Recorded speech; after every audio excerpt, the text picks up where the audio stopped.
কুমিল্লার বুড়িচংয়ের গোমতী নদীর বাঁধ ভাঙনের কবলে পড়ে বৃহস্পতিবার রাতে। পরে ব্রাহ্মণপাড়া উপজেলার শালদা নদী থেকে লোকালয়ে পানি ঢোকে। দুই নদীর মাঝখানে প্লাবিত দুই উপজেলার শতাধিক গ্রাম। সবচেয়ে ক্ষতির শিকার বুড়িচং উপজেলার উত্তরের ৬ ইউনিয়ন। প্রশাসন বলছে বন্যার্তদের জন্য পর্যাপ্ত ত্রাণ মজুদ আছে।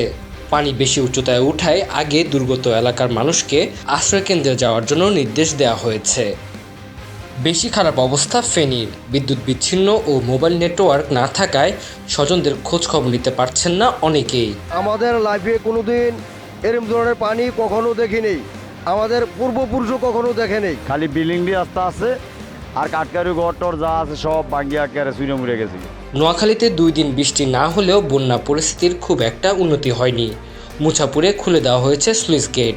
সরকারি হিসাবে এ পর্যন্ত 8 উপজেলায় 826 আশ্রয় কেন্দ্রে 2,53,456 জন মানুষ আশ্রয় নিয়েছে। পানি কি অবস্থা, রাস্তাঘাট যা আছে সব কিছু নিয়ে যাচ্ছে, এদিকে থাকার মতো না।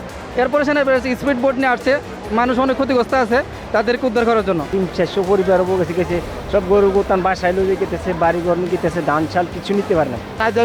আমার কাছে কোনো কিছু আসে নাই এখনো। শুক্রবারের চেয়ে শনিবার বন্যার পানির উচ্চতা বেড়েছে লক্ষ্মীপুরে। সহায়তার অপেক্ষায় পানিবন্দী 7 লাখ মানুষ। প্রচণ্ড স্রোতের কারণে যোগাযোগ বিচ্ছিন্ন হয়ে পড়েছে অনেক এলাকা। বিদ্যুৎ বিচ্ছিন্ন অবস্থায় বিপন্নতা বাড়িয়ে তুলছে দুর্গতদের। Tanzil Hasnat, MCTV, USA।